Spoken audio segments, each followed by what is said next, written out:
So, all right, we're going to play you part of a piece now that we were hoping to have the full piece, but between the technical issues and the time differences and the fact that... So here's what we're going to end up doing, okay? We have 3 or 4 videos that are just not going to work. They're not going to be able to come through today. Now, we've already been on for 9 hours, so I think we can probably get away with it. What we have is Timothy Williams, and if you ever look him up on Instagram, it's Journal of Anthropological Engineering. And let me just try to explain this cat to you, okay? And Timothy's the guy who built the gigantic, and when you see the real video, so we'll put together, we have, okay, him and I think probably his video, Daniel Coffey's video, which is kettlebell juggling, Jed Johnson and Ode Haugen's video, because of the translation times and stuff, or whatever. We're probably going to have to play that separately. I think there's somebody else. There were several. There's 3 or 4 people that we're still getting some pieces that just, putting this together and like one of the videos was 6 hours late because of bad internet connection stuff. So we're just going to have to play all these together. But we are going to play you Timothy's interview and sort of narrate what happened. Okay, so this guy is hilarious and brilliant and probably one of the most misunderstood and wildest cats on Instagram. So here's what his deal is. His deal is, again, this unification thing. He's like a living experiment with diet and exercise and mental challenges. And one of the things he does for exercise, besides lifting weights, and he's not a huge guy, but he's done this really recut of his body through a extremely raw animal-based diet. Like, you're going to hear him refer to raw liver a bunch of times. and this cookie, just for Timothy's honor, these were made out of raw liver, especially just for maybe a little peanut butter, but raw liver. They were, okay. He is just super dedicated to what he does, and he's found a way to almost make a community out of this thing, and really is dedicated more to helping other people than you think, because he's hilarious, and the persona is dry and wild and the whole thing, but like, when you're talking about a guy with like a double plus body weight deadlift, and for regular training, he like carries his body weight around like rucking, and he does a wild. I don't know where he got a hold of this rickshaw, but he got one. You're really literally running around LA pulling it for exercise, and wears a kilt all the time. And he's playing with swords and spears, but it's similar to the play you see me do. But there's a real point behind it. But one of the things he does, and he did this for us, okay, almost on a daily basis, and it's all meant to, when you look at his handle, it's anthropological engineering. It's all literally meant to replicate the primal way that humans lived for thousands of years, and a lot of their exercise, the aerobic stuff and the exercise stuff that people did, was based on work. And so what he chose to do to make it fun, okay, is he builds these giant sandcastles. When I say giant, I'm talking about gigantic sandcastles. I'm not talking about little kitty sandcastles. I'm talking about like one dude takes a shovel out there and builds a 10-foot tall mound of sand. And sometimes he gets other, but here's the community aspect. Like, people just randomly start showing up and helping. And like, he's got a couple of dudes who just have decided to jump in with him and here and there. And like, sometimes you'll have 4, 5, 8 people out there playing and working out with him and doing the whole thing. You really got to check him out. And we will have a fuller video. He has a time lapse. He spent 9 hours on this today. 9 hours building this sandcastle. Started at like 2 in the morning. Yeah. And he's got a time lapse of literally the whole thing. And here's what he did. He built a Noah's Ark sandcastle. And I will make sure the world sees this thing one way or the other, because this is just so cool. However, they had epic storm level high tides today. So him and another dude or two built, I'm talking about taller than me, giant replication of Noah's Ark as a sandcastle, and giant waves, like, obliterated it.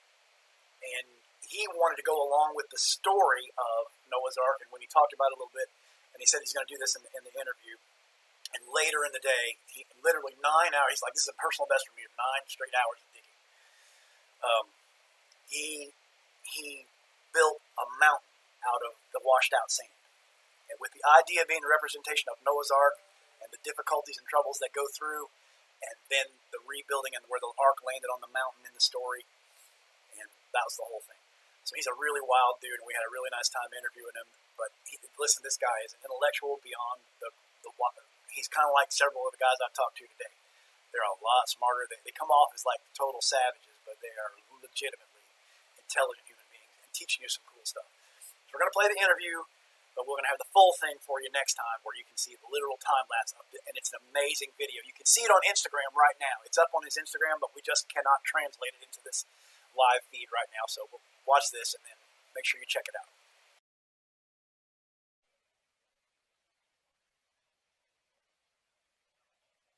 Can you hear us?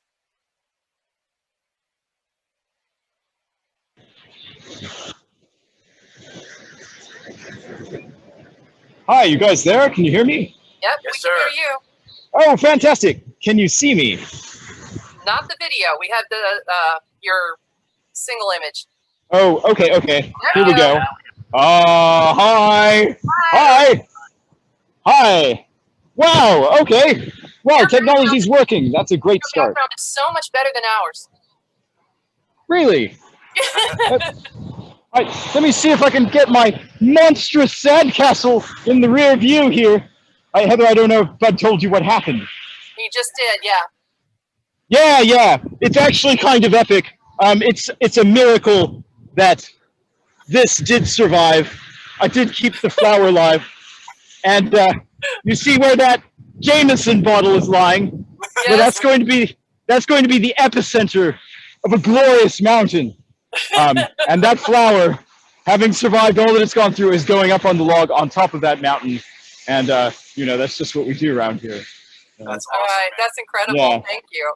Hey, man, we appreciate this so much. Let me talk to the people about you just a little bit. So, like, if you guys don't know Timothy is possibly the most interesting dude on Instagram.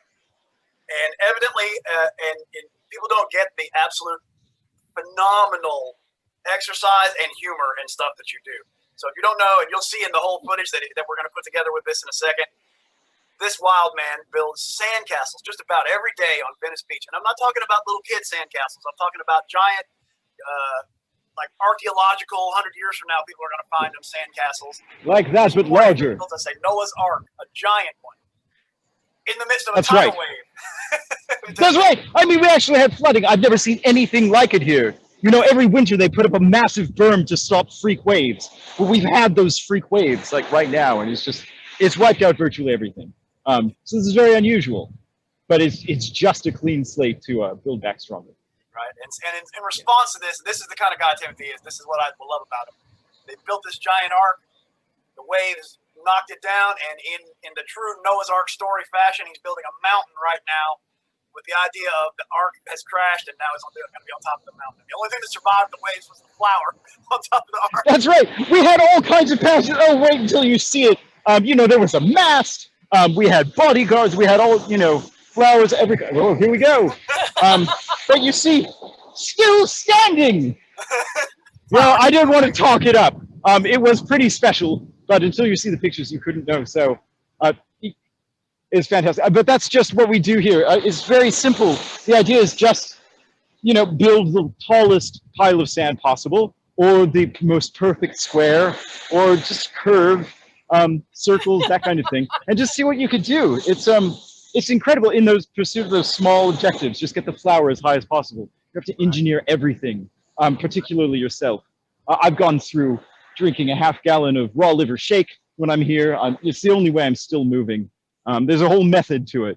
So yeah, you guys really should check him out, because there really is a method to this that's absolutely phenomenal. Like his dietary stuff is wildly experimentally cool, and he does some amazing things. And one of the things I love about this is he takes exercising to a fun, mentally challenging place. And that's the point of this, is the physical shoveling, but like we were doing 1,000 years ago, how we were living that way. And also, I love the fact that it builds community. Like if you ever look at Timothy's stuff, man, people just show up and start helping and playing and doing stuff and just crazy stuff. It's cool. Yeah, that's what's beautiful, is we just, in the most ancestral way possible, we just clear the land and we make a space for people to come together. And I think monument building is something that's universal to every type of human, right? I mean, there's so many things that divide us and we're different in so many ways. But if you look at every great culture, they all had their monuments. And that's really because it brings people together. And everybody has something different to bring to the pod. I mean, that's what I love about you, Bud, and all the people who follow you is like, you know, we're all so very different. We bring completely different contributions. And you have to find out what that is. And you have to really want to contribute to the common good. But there's a place for everyone. And there's so many ways to do it. I mean, I've been doing this now for 3 years. Now I feel I'm just scratching the surface. Last 130 years, I've come every single day, except one. Not going to make excuses, but that's, you know, I feel it's really helped me get in touch with the kind of person that I could be and what I can do for people. And what can you promise to people every single day of the week? Because that's the whole idea is, you know, it's not enough to be good and nice and honest people, but we also have to be strong, because if you're not strong enough to keep your promises, then you just can't. And so to build trust, you need honesty and strength. And that's very much the Bud Jeffries, Noah Jeffries tradition. I love the idea of the physical, mental, spiritual strength embodied in this. And I'm going to show up every day. I'm going to help my community. I'm going to make myself physically powerful enough, mentally powerful enough, spiritually powerful enough, dedicated enough to show up and do this all the time. And that's really what we're about as well. We're going to do this one way or the other. We were telling you about some of the technical issues that come in. We didn't care. Yeah. I don't care if I have to stand outside my house with a giant tinfoil ladder in the one way or another. We're going to get this done. Exactly. Well, I've certainly seen you go to more extreme lengths than that. Yeah, that would just be a Tuesday. That's not even a regular. That's not even an interesting part of the week. So. Right. Exactly.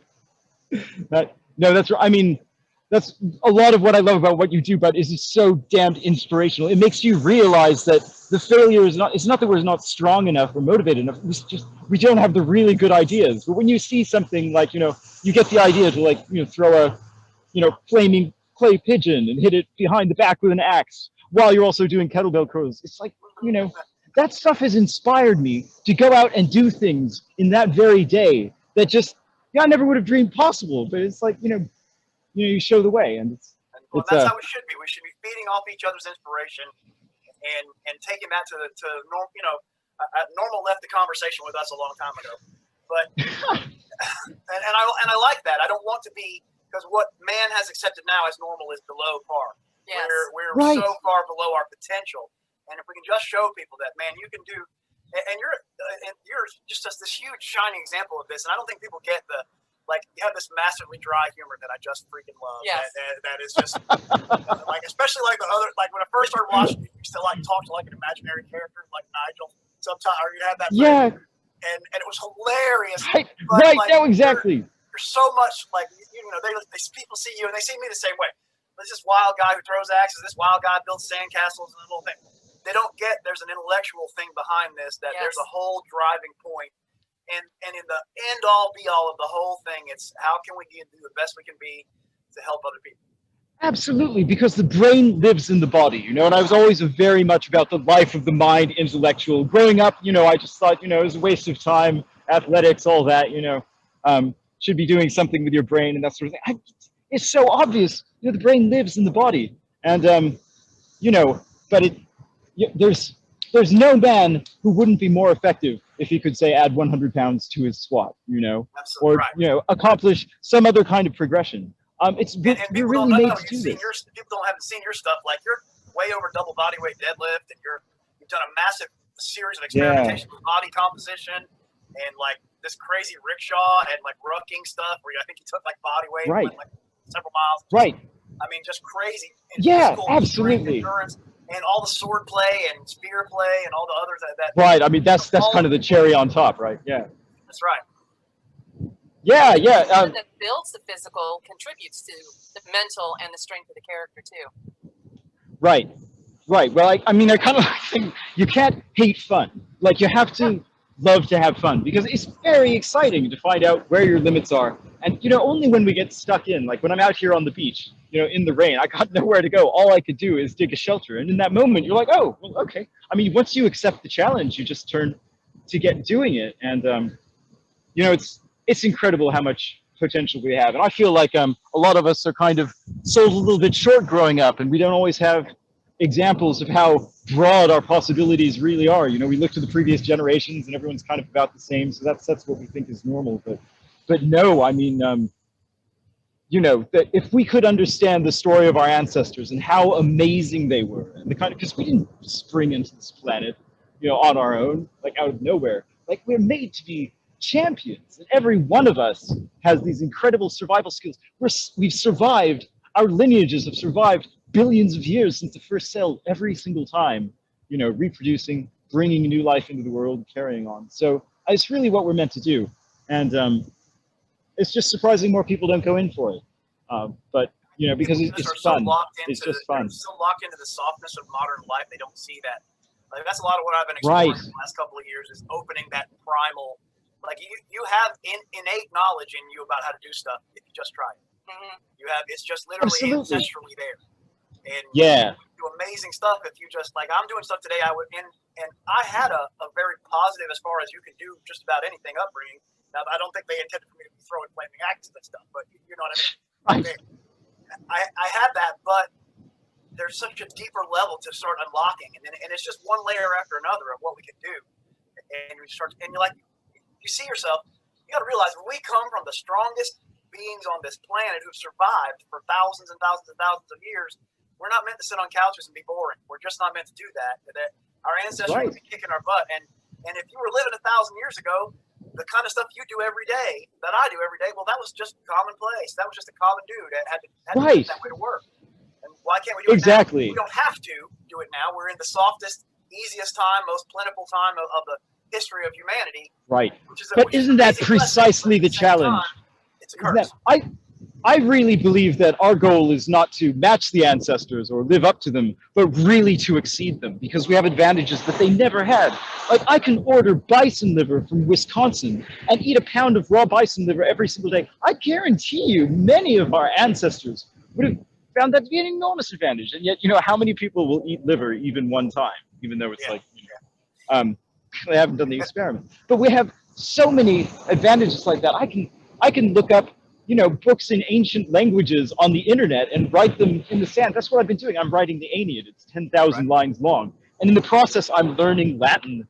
Doing it is completely changing the way I'm thinking about everything. And it almost feels like a form of divination. Like, whatever verse I write, I see it all day long. And these are all advantages that we never had until like a few years ago. But nobody, we've got everything at our fingertips and absolutely no interest in exploring any of it. Which is the most insane thing in the world. Like, the insanity of that, like what our forefathers would think of that, is just absolutely insane. Well, listen, my friend, you've done such an amazing thing for us. I can't thank you enough. I'm really, actually, you're one of the guys I was most excited to actually speak to live, because like, this is That's wonderful. I feel like someday I'm going to visit Venice, and we're going to just do something ridiculous. It's such oh my gosh. I mean, there's, I've got a couple of pumpkins in a bag here, Pud, that are calling your name. Well, I'll just pour one out on the ground for you. Yeah. Man, this has been so cool, and we so appreciate it. Listen, Noah's Army appreciates you stepping up to do this, man. Yeah. This is just Thanks a lot. Like I said, must complete the metaphor, so I will build the mount. We'll have a wonderful picture. Great end to the story, and we'll remember why we had to go through all that ridiculous flooding, because the place we end up is just absolutely wonderful. So. Absolutely. And you guys don't know, this is going to be his personal best of like 9 hours of Sandcastle. 9 hours? You don't even, it's a miracle I'm coherent. I'm telling you, it's the raw liver. Like, I'm barely keeping it together. You don't do this on Doritos and Diet Coke. I tried that. No. It did not lead to this outcome. No, it did. No, it did not. No, it did not. Also, salmon eggs. I'd like to put in a vote for salmon eggs. Yeah. Oh yeah, good stuff. Brain food. Yeah, it'll uninflame your brain. You'll know it when you feel it. Yes. Good. Yes, sir. Thank you so much. All right. Man. We'll Thanks a lot. Back in the program, and we'll be talking to you again soon. And appreciate it. We good luck. Appreciate this, man. People are absolutely. Like, I can't thank you enough. Thank you. Yeah, I can't thank you enough with words. It's going to have to be actions. So stay tuned. Thank you, my friend. All right. All right. See you. Bye. Bye. Okay. Did I not tell you this man was epic? Have I lied to you at all today, except for the fact that we can't show some of the videos because evidently there's a flood, fire, locust, and the vortex in which videos die, and there's a whole. But I'm telling you, it's epic. You got to go see them on Instagram. It's Journal of Anthropological Engineering. To see it, but we're going to put this whole thing together. And listen, we're going to plaster this on our website because this dude built us an epic, like a monument sandcastle, dude. And it's not. And the time lapse of the thing is wild. It's really, beautiful. really crazy. It's really beautiful. And this is one we were really trying to get in today. Well, judging by how I'm slinging the Palladions around the beach like dime bags, I'd say we're good to go. Those poor children were only trying to have a party when I scared them off by returning their greeting. The problem with adopting diet and training of Mr. Hyde is nobody realizes you're still just Jekyll from the block. My dear back-haired, heavily Neanderthalized, Homo sapiens, hybrid, Scandinavian, invader, cousin. What you must understand is that I am what you might call a floaty of sandcastles. So let me break it down for you. High tide will be monstrous. 7:48 a.m. That gives us 5 hours to bulk and armor this. We raise the shields with the wave splitter. Hit points are added with mass. We curve the waves around, redirect them to the center, and then we shall put our boats out to sea.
After 6 hours of flooding, I give to you Noah's Ark.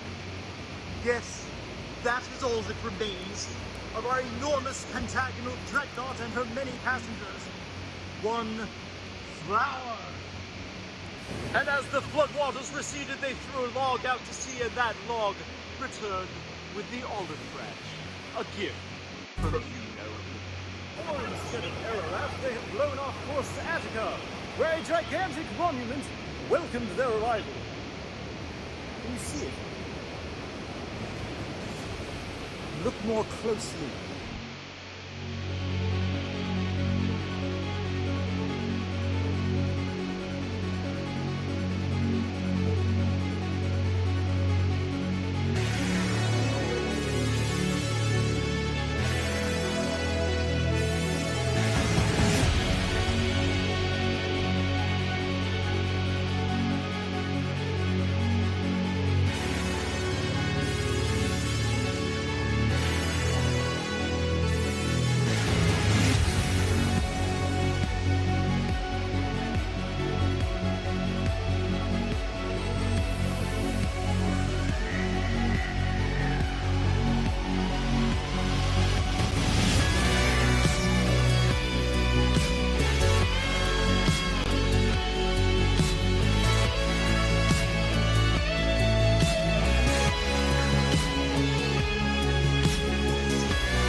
miraculous rescue.